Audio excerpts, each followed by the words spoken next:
very special shout out to Farah Ali, who's up there playing IT manager, because she took a risk on me and actually gave me my first public speaking opportunity of my professional career.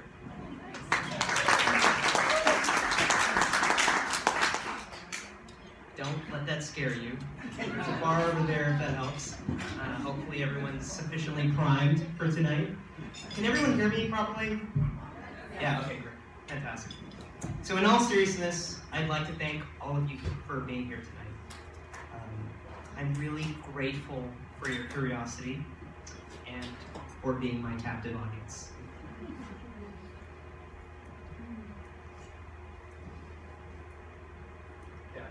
There we go. Yeah, captive being the operative word here. If there's two words that I want you to remember by the end of the night, those words are Terima, Kasih, which means thank you in Malaysian. If you can humor me, I'd like you to repeat those words after me. Terima kasih. Terima kasih. That was amazing. We'll do it one more time. Terima kasih. Terima kasih. Just don't say it at the airport.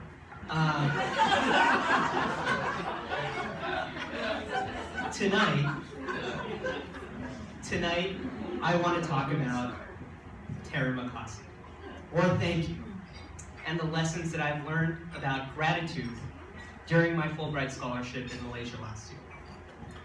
One thing I can say right off the bat is I'm grateful for not being a parking lot cashier tonight. I was told I was going to really go low. And now for a little diatribe. So gratitude, it comes with a lot of sort of touchy-feely type of connotation when you say that word out loud. It really only comes into play once a year, and that's during Thanksgiving. Gratitude is a word that I feel is easily dulled. A word that is easy to get desensitized to. You live in a world where sometimes you come home from a long workday, you slog through this workday, it's 9 to 10 hours, you come home, your significant other may or may not be there, and if they are there, they're also tired. You unwind with them a little bit, but again, it's been a long day, and you quickly hit the bed, a little tired, you're a little stressed, just so you can get up in the morning and do it all over again. All without asking for the one thing that would really rejuvenate you internally. Appreciation. Just some iota of specific appreciation for maybe bringing home the groceries that day, or for taking the time to listen to your significant other's problems, even though you yourself were buried in tedious work that day. Maybe it's just a simple truth that the luster and meaning of gratitude is dulled over time as we naturally take for granted our coworkers, our family, our loved ones. And gratitude, I feel, as I said earlier, is a word that's been relegated to the preamble of our Thanksgiving dinner. The thanks that we often proffer up to the universe or to God, but not necessarily to each other, before we dig in and start eating our turkey or our tofurkey or turducken or gluten-free freedom logs, whichever way you go. What I'm trying to say is that gratitude has become ceremonial. Or it's become selfish in nature. We give thanks at moments when it is culturally appropriate, or more often when we need something. And people are so often thanked as an afterthought or as a precursor to another request. So let's be honest right now. Raise your hand if you've ever thanked someone because you needed something or you just remembered it was the right thing to do. Let's be honest, we're all human. Yeah, we've all been there. We're all human. But I do believe by the end of tonight, and this is really the core premise, if you take anything away from tonight besides excessive alcoholism, it is that If we can practice gratitude in a meaningfully specific way, we can change how we approach our relationships. And I do mean all of our relationships.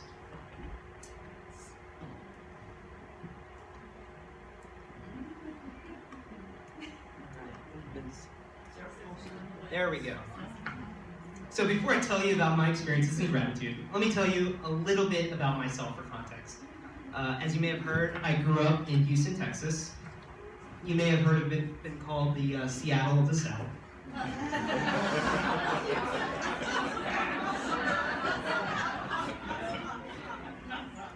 This is gonna hurt. I graduated from Harvard University in 2012 in Cambridge, Massachusetts. Also, you may have heard of it being called the Seattle of the East. And during and right after college, I worked at a few startups, one of which I founded, which was called Navitor. Navitor was this concept where users could navigate the world through Google Maps, specifically in the Google Street View. Are you guys familiar with Google Street View?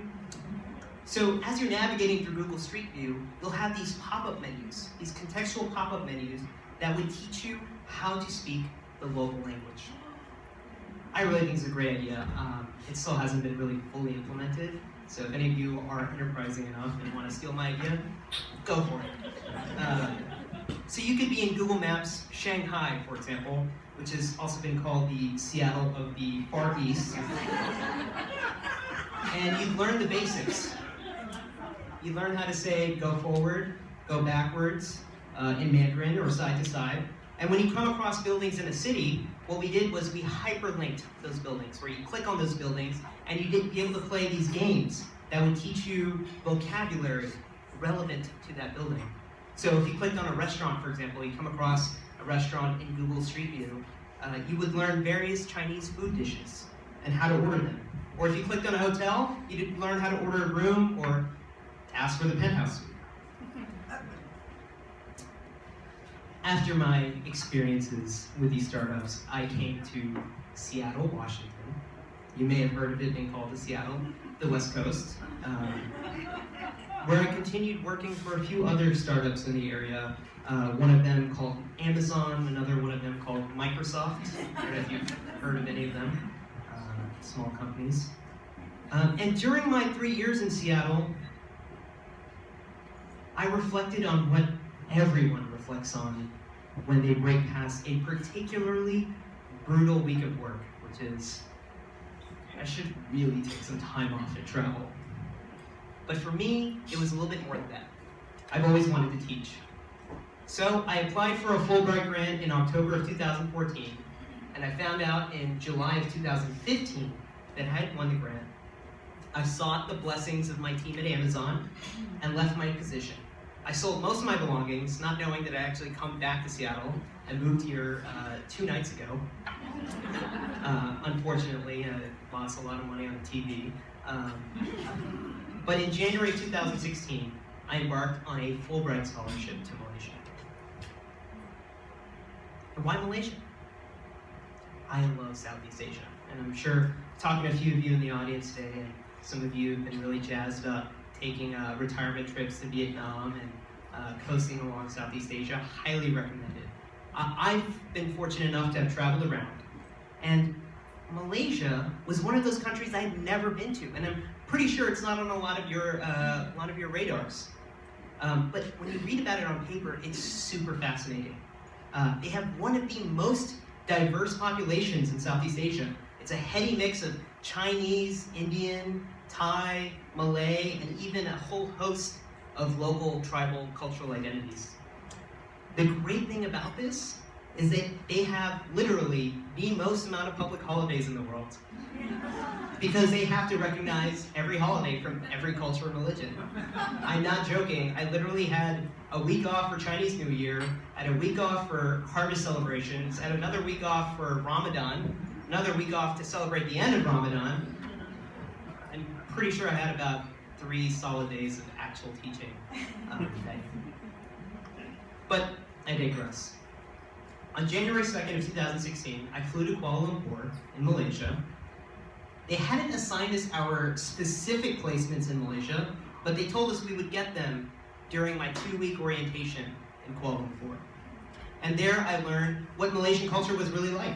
It's a conservative society, heavily Islamic, but it still allows for a plurality of cultures and religions.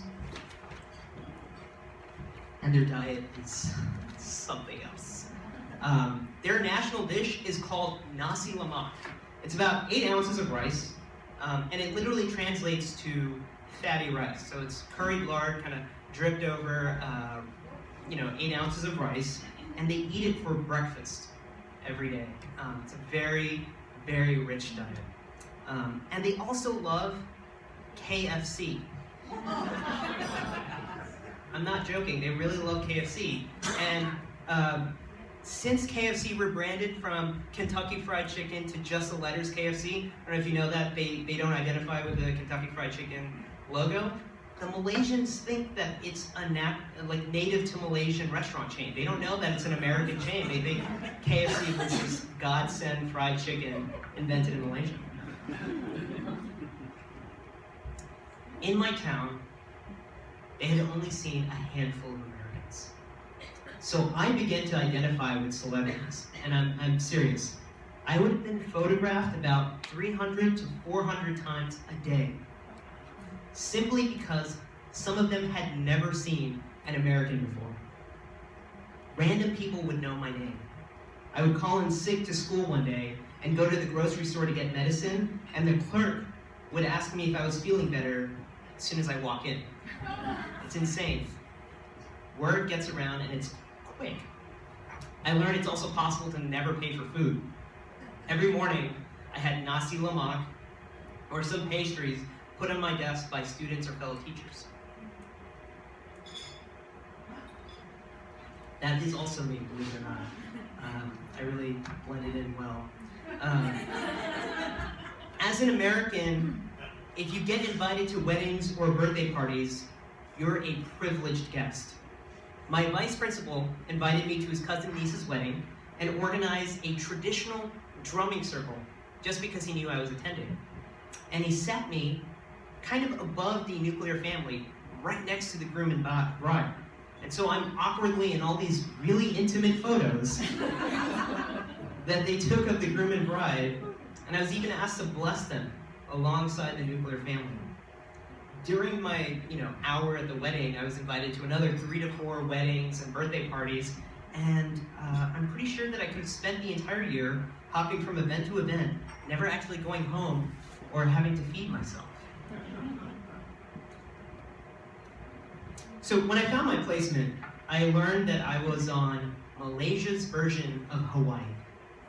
I was going to be living on Borneo, an island that's shared by Malaysia and Indonesia. So this area here, so this is mainland Malaysia, this is Borneo, this is, these 2 states here belong to Malaysia, and these are Indonesia. Fun fact, this country, it's like the 4th richest country in the world, and it's so tiny, it's completely encircled by Malaysia on this island. I actually drove here from my city. It's about 16 passport stamps that you get if you cross all the borders and get into Brunei. And this is the South China Sea. It's heavily militarized right now. A lot of fun political conflicts to read about when you're living on the coast, especially last year during TPP. But I can talk more about that later. So the culture in Sabah, which is where I was living, was a little different from Malaysia in that it was a lot more culturally mixed and a lot more liberal than mainland Malaysia. It was just as hot, averaging around 90 to 100 degrees every day, with no seasonal difference. But I was always a 10-minute drive to untouched beaches and jungles teeming with orangutans, which is actually a native Malaysian word. Orang meaning person, hutan meaning jungle, literally translating to person of the jungle. And in fact, my island, the island of Borneo, is considered one of the most biodiverse areas in the entire world. My town kind of reflected that rural agricultural nature. I thought it was really funny that to pay my electric bill, I had to drive through huge rice paddy fields and clear paths of cattle and water buffalo to find the building where I had to pay my bill, given that the electric building is like a symbol of modernity, whereas it was placed in the most rural part of town. And when I came home, similarly, I had to wait for these huge alligator-like monitor lizards. I don't know if you've heard of monitor lizards. They're about the size of alligators. Does anyone want to jog that PC?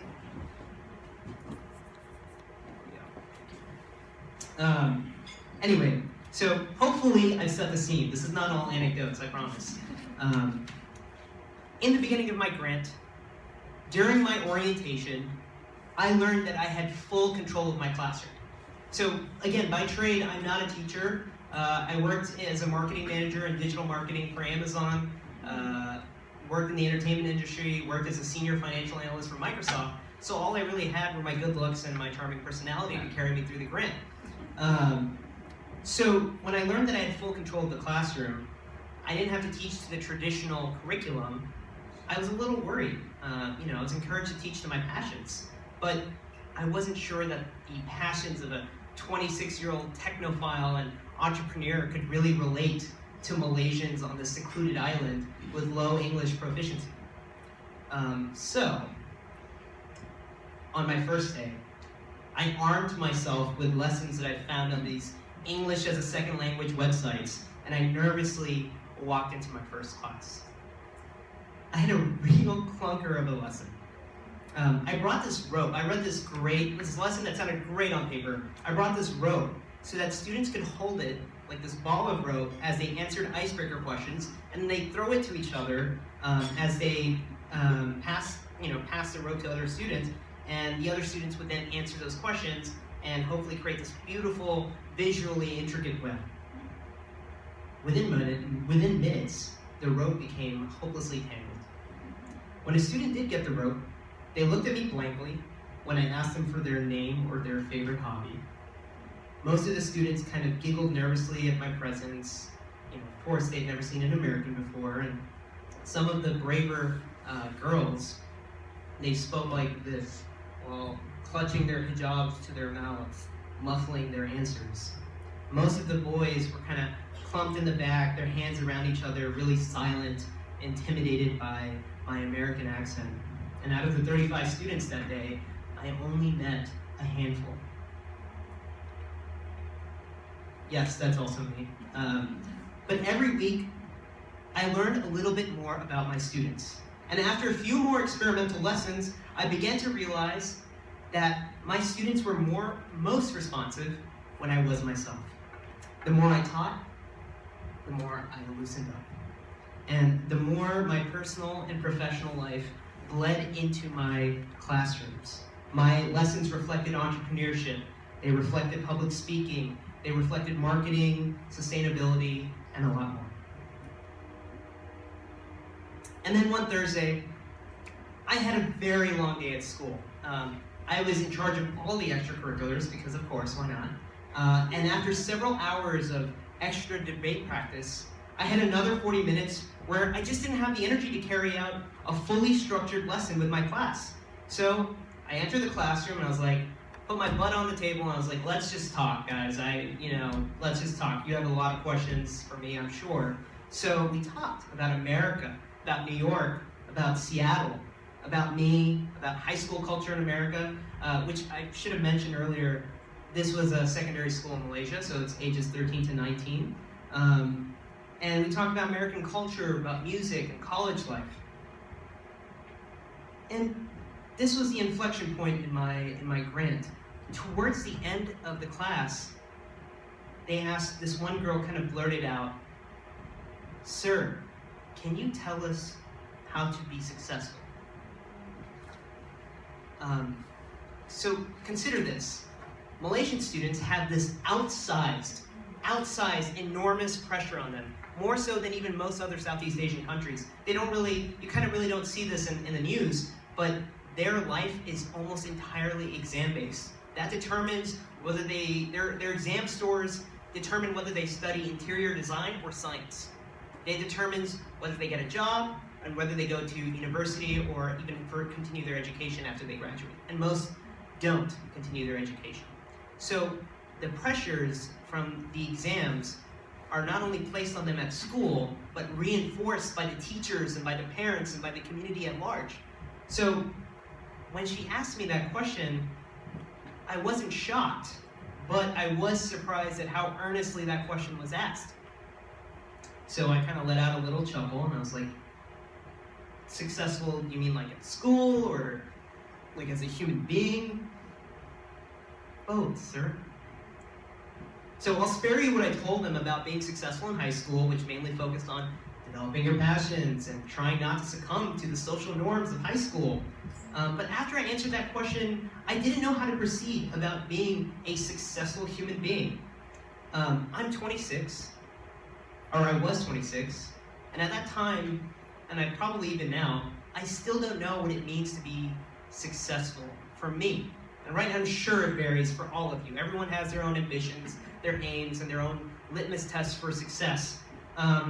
So I didn't know what to say, and I was like, listen guys, I'm pretty young, believe it or not. I'm 26.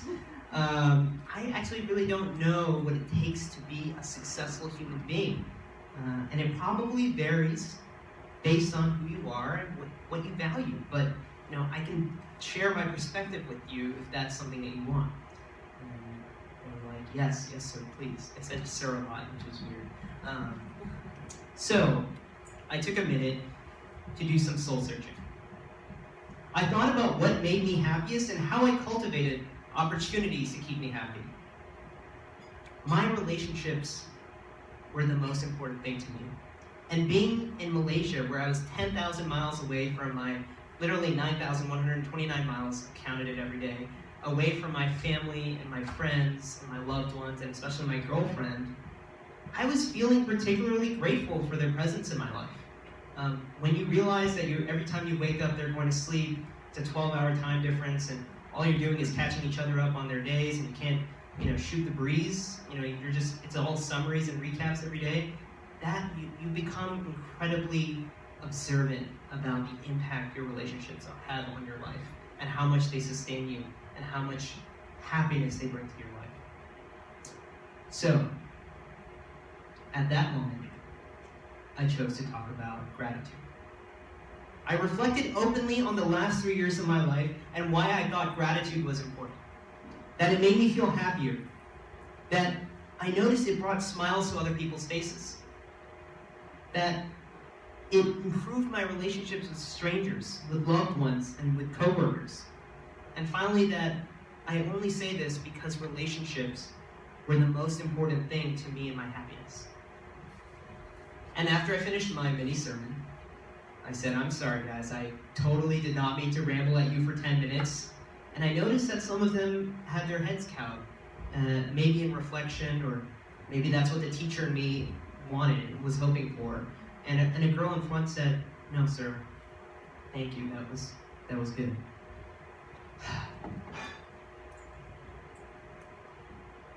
So, soon after the bell rang, the day was over, and I walked home along unpaved roads, across concrete sewage moats, on train tracks. This is actually part of my commute to school, with a smile on my face, because I had an idea for my lesson next day. So, the next day, I walked into class with a single idea that I would talk about gratitude, and have them write a letter of gratitude to someone to give them over the weekend. Or maybe the next week we would talk about how giving that letter felt and the reactions that they got. So at 8:20 a.m., I write the word gratitude on the whiteboard, and I go, class, does anyone know what the word gratitude means?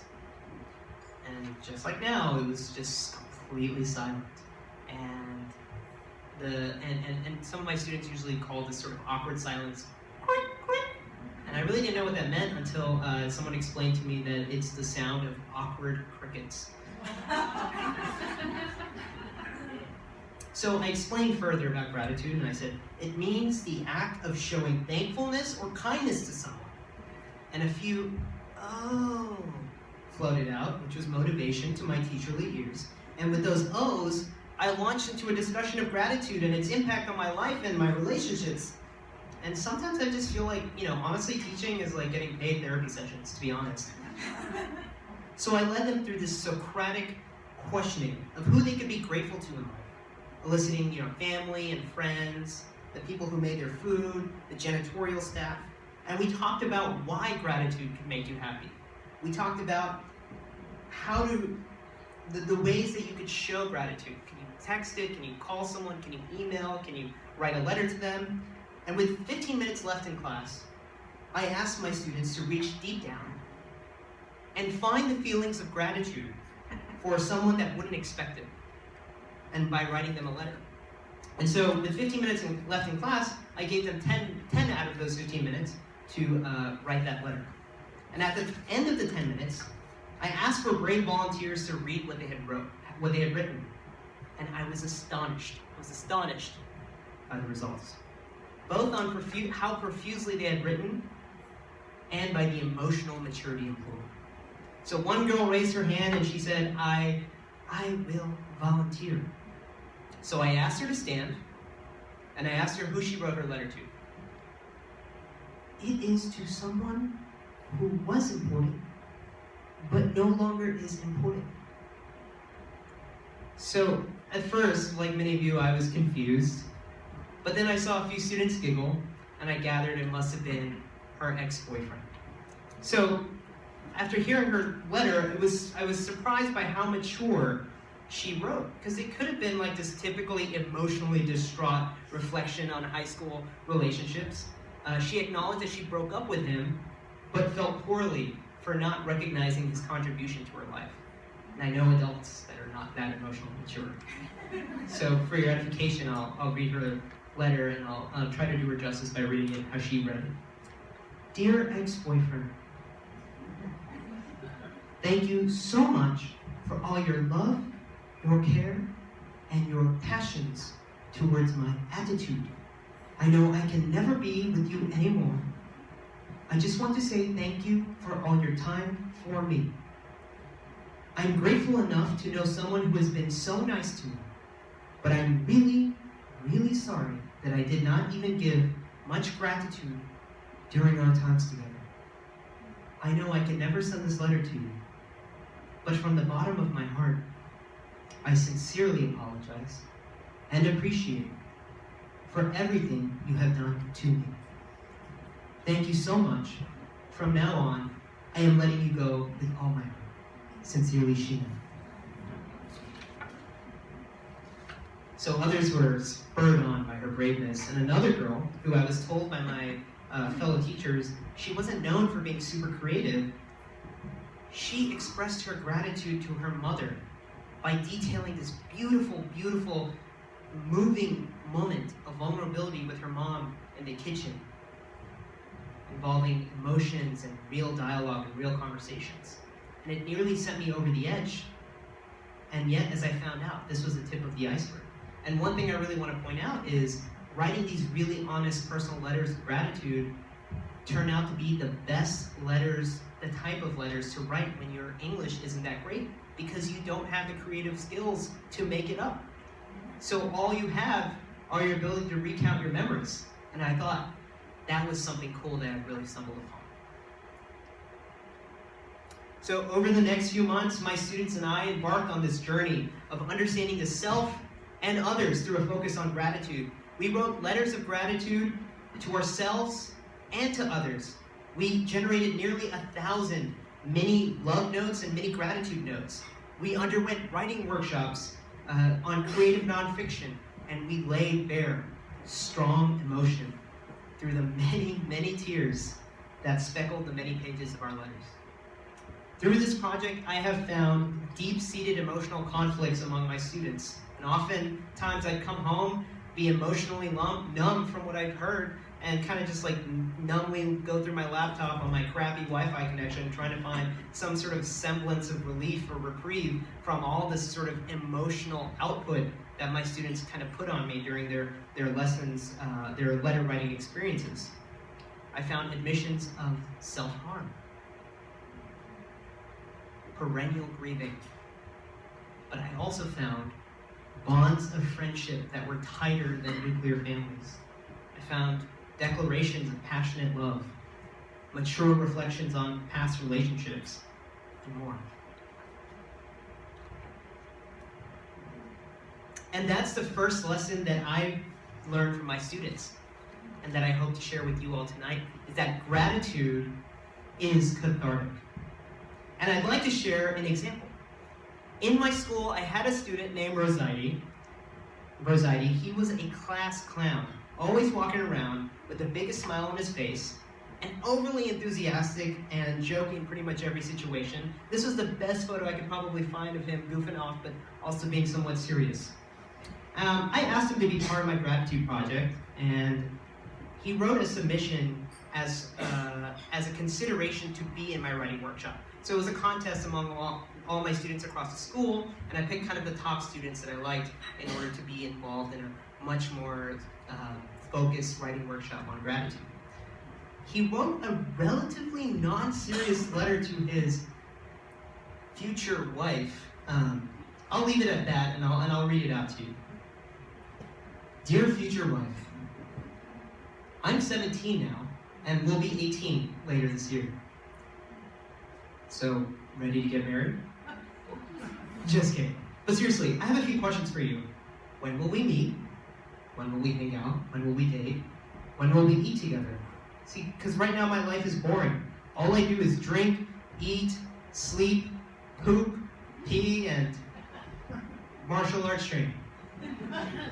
I do this every day. I wish that, wait, my nose is itchy. Sorry. That's what he wrote. Wait, my nose is itchy. Okay. I wish that you were here beside me so that you can take care of this big baby. You know I love you more, but I still love food after all. Interesting non sequitur. Speaking of food, great segue, Rosidi. Speaking of food, I hope you can cook. Because I almost burned my house down when I tried to cook. I even tried cooking a simple egg, but I turned it into a nuclear bomb. My mother said, poor you, and then blah, blah, blah. I think it's because the nuclear bomb made me lose my hearing. Where were we? Okay, I'll keep trying to cook, but I hope you like your food black and on fire and with a bucket of water poured on top of it. And I hope you have learned how to cook at an early age, or our house will burn down by a nuclear bomb. Secondly, how are your parents? Is your dad doing well? Because I can't wait to drink coffee with him, play golf with him, play video games with him, go clubbing with him. Just kidding. I can't wait to shake his hand. How about your mother? Is she doing well? Is she beautiful? Is she single? I'm just messing with you. I also can't wait to meet your mother. When I meet both of them, I'll ask them if I can marry their angel, which is you, not their cat angel. So, what's your name? How are you doing? What are you doing right now? Have you eaten? Have you had something to drink? Have you pooped? Are you fine without your handsome husband? Wait for me. I will be right by your side. But give me some time, because I have absolutely no idea where you are. Don't worry about me. I will stand for our love, because I don't want to be on the ground, near the worms. Also, dear future wife, can you please kill worms for me in our house? Because I'm scared of those things. Ew. Stay well, be healthy, don't die. But if you do plan to die early, please let me know so I can write this letter to someone else. Take good care of yourself. Don't forget to eat, drink, poop, pee, study, and anything else. Definitely don't date anyone. Otherwise, I will turn into the Hulk. But not the green Hulk, a red Hulk, which is much prettier. Goodbye, future lovely wife. I love you. Even if we don't know each other and we're too far from each other, it's already destiny that we will end up together. Thank you for letting this foolish husband into your life. Terima Kasih, Rosidi.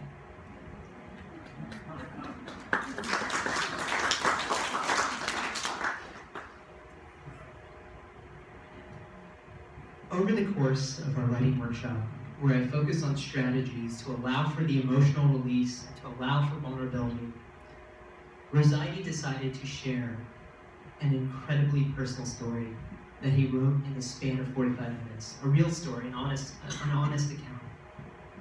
It brought me and everyone in the room to tears. And what I want to highlight in this contrast between the last story and this story was the impact that gratitude allows you to reach into emotional catharsis by focusing on important moments of your life and finding gratitude. So I'll share this story with you, written by Rosati to his friend, Firdaus. Dear Firdaus, it's been 6 years, right? Oh my God. I miss you so much, brother. I still have questions in my head. When will you come and hang out with me again? You know that I miss being naughty with you? You know that I miss hanging out and eating our favorite food together? Do you still remember our promise? Brothers till we die. But you left me alone here, and you broke our promise. I still remember the time you last said goodbye. I still remember your last smile. It's 12:30 p.m., the time that students went home. So they went home early on Fridays. Your hand was on my shoulder, and we laughed together. You said that tomorrow you would buy me food, and we would eat it together. After that, your father came and shook my hand and said, "See you later, Rosati." On the next day, I was waiting for you early in the morning in the class corridor, and I could not see any sign of you. Suddenly, I saw your car. Your father and a teacher came up to me and told me you had passed away. I say, you're lying, because I don't believe it. So your father asked me to follow him, along with 4 of my friends, to look at you for the last time. I see you there, but you are just lying there and doing nothing. Why are you not waking up and going to school? Why? Open your eyes, man. I mean, come on. And my tears are falling, and I can't say anything anymore. All I can do is kiss your forehead. I won't say goodbye to you. And that is the last day I saw your face and smile. So it's been 6 years without you. I have more friends now. But don't you worry, I won't break our promise. Brothers till we die. I still keep coming to your house, especially on Hari Raya. So side note, Hari Raya is a local holiday celebrating the end of Ramadan, where Malaysian Muslims spend a week eating huge feasts, inviting strangers to community-wide open houses, and giving gifts. So back to the letter. I still keep coming to your house, especially on Hari Raya. Maybe you think I'm crazy, but I always enter your room. And in your room, I always talk to myself, like a crazy man. I say, how are you, brother? How's it going? Have you eaten? I ask these questions even though you don't answer. When I leave your house, I usually see you wave and smile at me, so I still keep doing the same thing. And this is what I want to say. My friend, don't you worry. For me, you aren't my friend, but my family. We'll always be brothers. Brothers till we die, right? I love you, brother. Terima Kasih, as I do. Students like Rosati face immense test-based pressures placed on them at school. And it's reinforced by teachers, reinforced by parents, and reinforced by the community at large. And most social friendships are maintained in the school through furtive glances in the classrooms or through a 20-minute short break. They only get a short 20-minute break for lunch and recreation per day. My students live in strict households with the stress of poverty, of honor, of religion, and familial duty hanging over their heads. So it's no wonder that nearly 49% of Malaysian teenagers show signs of clinical emotional problems. This is where gratitude has much higher emotional stakes than we realize. Yet this journey into releasing buried emotional tension and releasing uncelebrated happiness has proven time and again that gratitude is cathartic. not all of us share the type of repressed emotions that I found in my students. But that doesn't mean we don't need gratitude.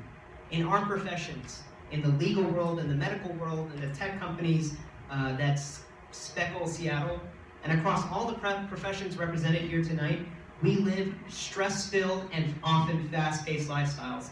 And I know we don't intend to be selfish or rude, but when we deal with the day-to-day, we often forget to engage others or our surroundings. While we can't control our surroundings, we have the power to control how we act and carry ourselves in every moment. We can intentionally seek to be grateful, to engage others, to be vulnerable with others, and to express our gratitude to others. Please don't think that I'm giving you moral advice or that I'm saying you're supposed to think in this certain way, or that anyone expects you to automatically just do it, because it's hard. It takes will and it takes mental effort. And if you're like me, some days you just won't be able to do it. And you just flat out won't want to. But most days, if you're aware enough to give yourself a choice, you can choose to be grateful.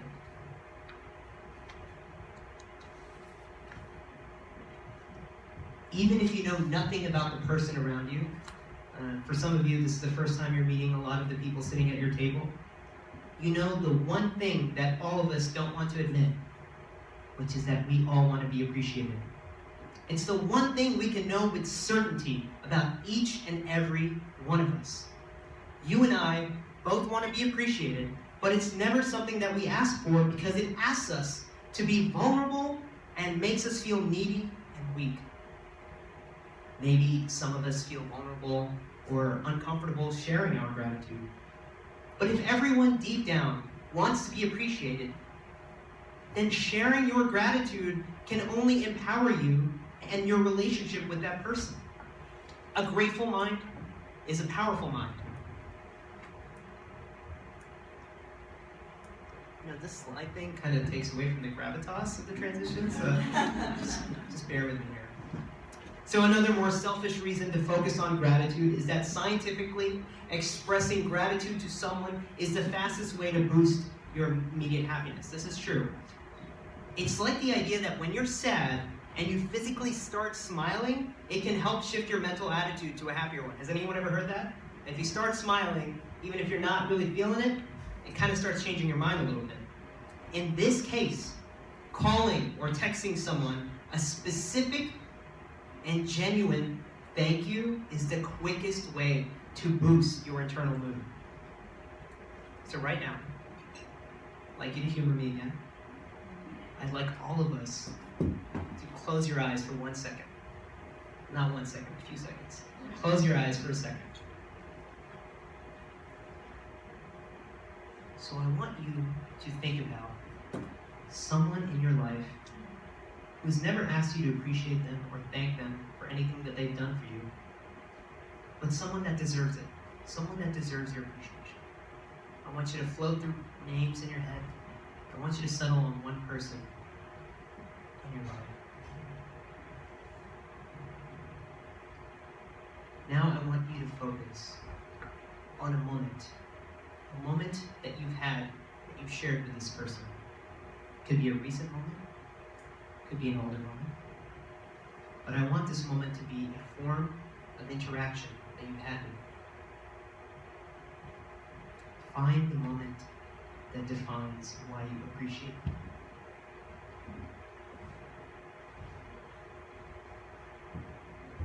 I hope that at the end of tonight, you consider letting that person know you appreciate them for that specific moment. I don't know if you guys know. I'm still here. That this weekend you allow yourself to be vulnerable by acknowledging someone else's vulnerability. And you let them know a very specific moment of why you genuinely appreciate them. So the second lesson that I've learned from my students is that gratitude to ourselves is just as important as gratitude to others. In America, where our culture isn't conservative as Malaysian culture, we have a lot more emotional outlets, even if we choose not to use them. I realized that in Malaysian culture, these students had almost no emotional outlets. We have a day dedicated to it in America, Thanksgiving, whereas Malaysians do not. And in fact, they have very little emotional release. What shocked me during my time in Malaysia was how much pain, bitterness, and suffering these students bottled up. As we wrote our letters, there were clear themes of death and loss and family separation and overwhelmingly, seemingly unfounded personal guilt. And the last part of that was so hard for me to see on a daily basis. They were filled with guilt because they didn't believe in themselves. They often wrote thank you letters where they're often reflecting on their own faults and how those may have hurt the other person. They often say, Daddy, Mommy, Brother, I'm so sorry if I ever hurt you or insulted you. I don't mean to ever make you sad. I saw this over and over again in my students, especially in classes of students with lower English proficiencies. And when you start seeing these letters, similar letters in the 10s or 20s, you begin to wonder, is there this epidemic of self-effacing Malaysian teens who have to apologize for their own existence? So I realized there was another fundamental aspect of gratitude. It's important to express it to others, but it's also important to express it to yourself. And that is something that changed within me. We so often choose to frame our experiences in our daily lives as the absence of negativity, and not the presence of positivity. Consider, for example, if your friend asks you, how was work today? Most of the time, it's one of three answers. A, it's normal, can't complain, nothing really happened, just the same old, same old. B, long day, feeling behind in my work, not really Sue, John, they suck, they're not really working with me, I'm kind of behind on this project. Or C, great day, just finished a major milestone at work and might even be up for promotion. And 2 out of those 3 answers focus on identifying your day through a frame of negativity. There's nothing to be grateful for if you think your day was normal, which means nothing went too badly or bad at all. We typically use the phrase can't complain to describe a good thing. Think about that for a second. We often frame a good situation as having nothing bad in it because it cannot stand on the virtue of having something good in it because simply nothing bad has happened. When you cannot appreciate the good in a situation or a thing, we fail to be grateful and we reinforce a cultural norm that there's nothing to be grateful for if everything was completely normal or everything was completely neutral. Yeah, I can't complain. And of course, when you're telling your friend your day sucked, you automatically lose your focus on positivity. You automatically lose an opportunity to be grateful to yourself. So, when I saw the guilt-ridden nature of my students' letters, that got me thinking. I wanted them to start writing letters to themselves. Letters that focus on what they appreciate about themselves. And in a self-effacing Malaysian culture, that was really like pulling teeth, and it's really hard. When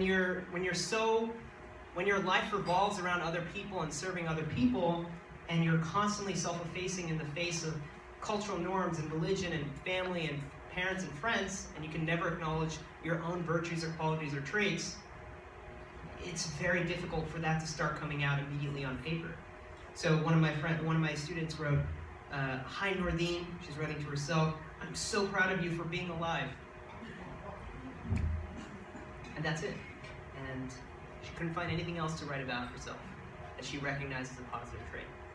Over time, we tried to course correct. We tried to focus on finding appreciation for themselves by analyzing their actions and their daily qualities on a daily basis. And so I'd like to take another moment with you. And I know I'm verging on touchy-feely, but sometimes touchy-feely is necessary when you're contrasting that with the stark day-to-day grind that you have to go through with your work, your relationships, your family, and you lack the ability to think and evaluate, what did you do today? what was good about that day? Or what was bad about that day? So let's take a moment, and I just want you to think about one thing that you're grateful for today. You don't have to be grateful for me, I appreciate that. But the thing doesn't have to be little or big. I just want you to think about it, acknowledge it in your head, and think about what is it that you did or you experienced today that was pretty decent.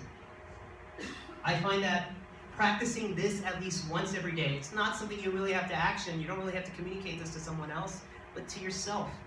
You want to maintain a diary, that's great. You want to do it in your head, that's fantastic. But find something unique every day. Don't just say, I'm thankful for my family, which is great. But train your mind to actively seek new moments of gratitude every day. Something specific and something different. And if you can do that, you can really start reframing how you see your days on a daily basis. So tonight, we've discussed two things that Malaysian teens from a small island in Malaysian Borneo have taught me. That gratitude towards others unlocks emotional catharsis and can lead to happiness. That gratitude to ourselves is equally important on creating paradigm shifts in our mind and in our society of focusing on and appreciating moments in our everyday lives. I urge you tonight to focus on these two ideas involving gratitude, or saying Terima, Kasih.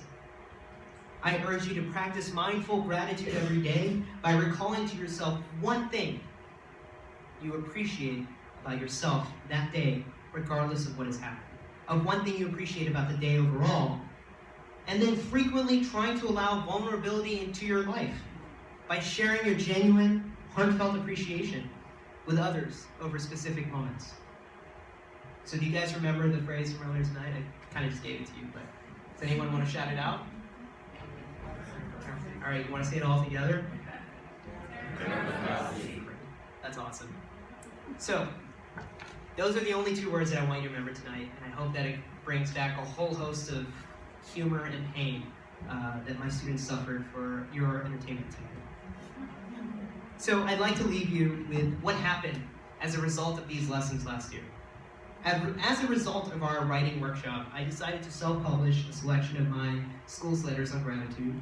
I selected letters that reflected unique areas of focus, stories where students found gratitude in spite of family separation or loss or heartbreak, but especially through love and friendship and cultural celebration. I was so shocked by the letters that my students wrote because the ones where depression and self-harm were especially evident, I wanted to share it with Malaysian teens everywhere, other Malaysian teens who didn't have the ability or the benefit of having someone like me in their school where I could lead them through this process of really unbearing this emotion or this tension or giving them some sort of emotional release. I wanted other students to be able to read it. And remember, this is a conservative society with minimal emotional outlets. And I wanted them to know that there are tough situations about students finding gratitude in really shitty situations and circumstances, and it's okay. So the book is called Terima Kasih, Thank You, Letters of Gratitude from Malaysian Teens. Over 300 students contributed to this book, either through their art that they drew for each chapter, for their letters, or even for the one-liner love notes in the back of the book. And then within weeks of publishing, the book hit number 20 on Amazon.com's bestsellers for books with letters. My students were featured in national Malaysian newspapers, radio stations, and even TV shows. My students were flown from their small town in Malaysian Borneo all the way to the big city of Kuala Lumpur to present a copy to the National Library of Malaysia, where the book now resides in featured display. And most recently, the Malaysian Ministry of Education is considering purchasing 11,000 copies from our school to be distributed across Malaysian libraries all across Malaysia, both in the peninsular and mainland. It takes incredible courage and hati, which means heart, for these teens to put their words on paper. Despite uphill battles with broken English, despite having no previous experiences with creative writing, and despite having no previous outlet for discussion of their emotionally intense stories. I hope that they remind you that if my students can explore the essence of gratitude to achieve catharsis, to achieve self-esteem, and to achieve love, so can you and I. And I am so proud of them. And I believe that if they can do it, you can too. Terima Kasih. I thank you all, ladies and gentlemen. That is all for me tonight, and I'm also happy to answer any questions that you may have about gratitude, about the experience, or anything at all.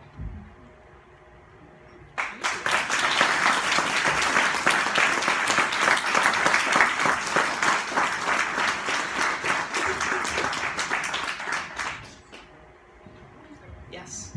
What happened to Terry? To, Wasn't that his name, Terry? oh, the Rosidi?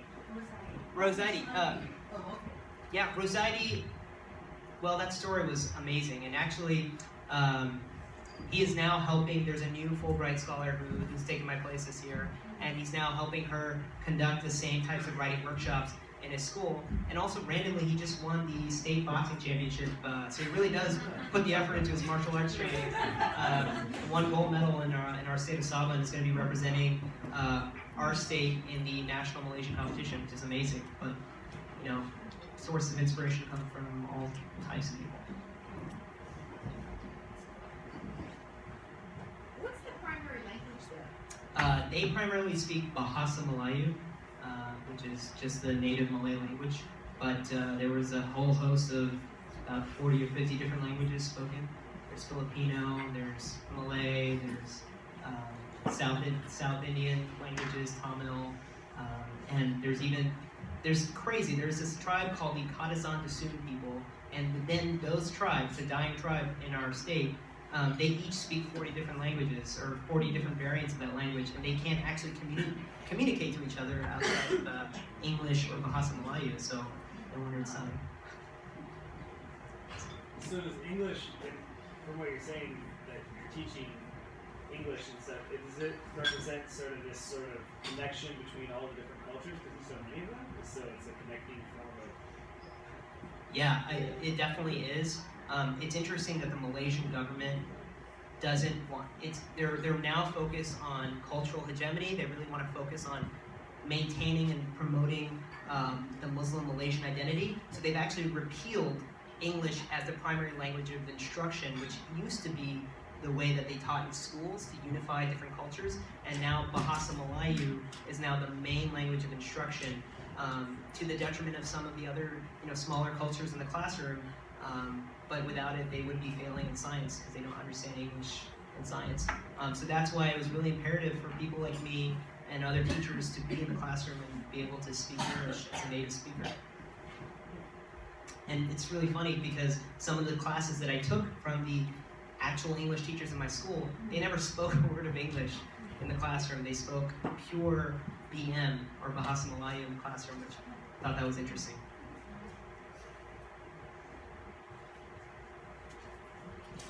Well, that's it. Thank you guys.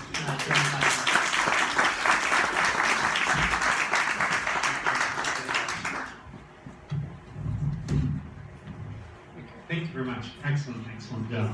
Okay, so we have 2 more door prizes. And a big giveaway, so, yeah. Okay, so Yeah, so. The next door prize is a PK ensemble. So every year it's my privilege to do the pots for the tables, and we'll be giving those away in a moment. But then my door prize this year is a pitcher and a vase, and this is a Terry Moon arrangement here, and a plate. And just a little bit explanation, the vases, this particular one is a grapevine that grows at our back of our barn.